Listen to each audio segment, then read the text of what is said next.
Hello दोस्तों, welcome to math Guru. Bihar NIS DElEd candidate का जो काले बादल छाए हुए थे उनके ऊपर अब वो छट चुका है और अब वो जो है खुली आसमान में मैं बोल सकता हूँ चैन का जो है सांस वो लोग ले रहे होंगे, क्योंकि आज बीपीएससी के द्वारा जो है सभी एनआईएस डीएलएड कैंडिडेट जो लोग कट ऑफ से ऊपर थे उनका जो है डिस्ट्रिक्ट अलॉट कर दिया गया है और बहुत ही जल्द अब वो लोग जो है अपने अपने स्कूल में हमें देखने को मिलेंगे।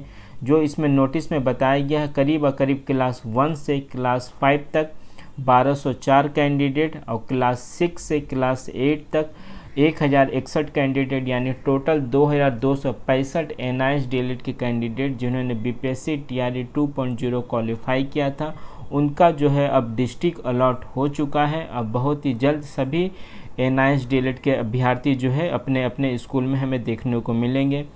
खास करके मैं धन्यवाद देना चाहूँगा दीपक सर जैसे लीडर का, जिन्होंने ग्राउंड लेवल पे इतना ज़बरदस्त एनआईएस डीएलएड का मसला उठाया, जिसके बाद से क्या नेता हो क्या अधिकारी हो सभी तक उन्होंने जो है एनआईएस डीएलएड के मुद्दे को पहुँचाया।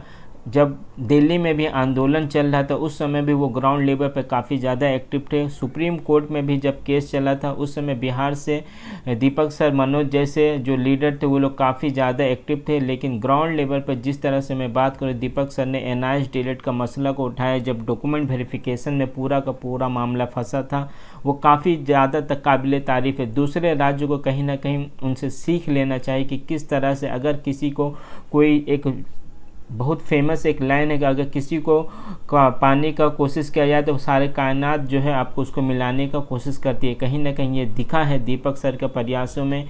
एक भी ऐसा दिन नहीं गया हो कि वो किसी न किसी बड़े पॉलिटिकल लीडर या बड़े अधिकारी से मुलाकात नहीं किया हो। हालांकि उनको काफ़ी पहले इस बात का जानकारी हो चुका था कि अब उनका जो है रिक्रूटमेंट प्रोसेस में कोई बड़ा बाधा नहीं है, उसके बावजूद भी वो लगातार पॉलिटिकल लीडर के साथ देखा करते रहे। बीपीएससी अधिकारी हो या एजुकेशन डिपार्टमेंट से जितने भी अधिकारी उनके साथ उन्होंने देखा किया।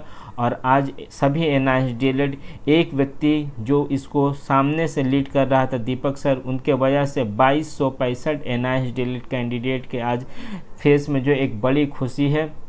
दूसरे राज्यों को अब इससे सीख लेते हुए जो लोग सिर्फ कोर्ट केस के भरोसे बैठे हुए उनसे मैं रिक्वेस्ट करूँगा कि घर से बाहर निकलिए, अपने नेताओं से मुलाकात करें, क्योंकि उनको नेता बनाना, उनको मिनिस्टर बनाना कहीं ना कहीं आम आदमी के हाथ में ही होता है। एक नेता तभी नेता बनता है या एक मिनिस्टर तभी मिनिस्टर बनेगा जब उसको आम आदमी का वोट मिलेगा। इस बात का जानकारी पॉलिटिकल लीडर को भी होता है, तो उसे किसी भी वोटर को तकलीफ़ पहुँचाते वो लोग नहीं चाहेंगे कि कोई काम हो। हालांकि कभी कभी ऐसा मसला आ जाता है कि बीच का रास्ता निकालना पड़ता है, लेकिन अभी भी जो राज्य में एनआईएस डीएलएड का मसला फंसा हुआ, खास करके वेस्ट बंगाल में, जो हालांकि असम में मैंने जो एक नोटिस देखा उससे कहीं ना कहीं समझ में आ रहा है कि लगभग सभी तरह का परेशानी एनआईएस डीएलएड का ख़त्म हो चुका ऑलमोस्ट। जिस स्कूल का यूडाइस कोड है, लेकिन वेस्ट बंगाल में काफ़ी ज़्यादा मामला कॉम्प्लिकेटेड है।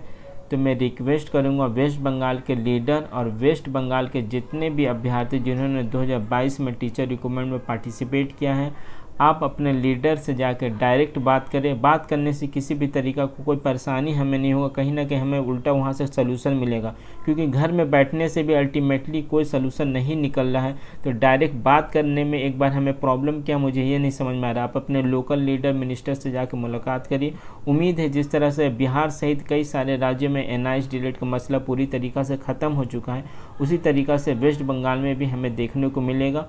और भी कोई राज्य में अगर डॉक्यूमेंट वेरिफिकेशन से रिलेटेड प्रॉब्लम हो रहा है तो दीपक सर से सीख लेते हुए ग्राउंड लेवल पर जाकर सभी मिनिस्टर नेता से आप मुलाकात करिए। 100% मुझे उम्मीद है कि हमें सलूशन मिल जाएगा।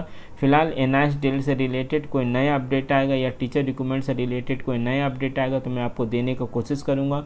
बीपीएससी टीआरई 4.0 के लिए जो भी लोग तैयारी करें, आप मन लगा के तैयारी करिए। अब डॉक्यूमेंट वेरिफिकेशन से रिलेटेड मुझे उम्मीद है कोई भी परेशानी एनआईएस डीएलएड को नहीं होने वाला है बिहार जैसे राज्य में।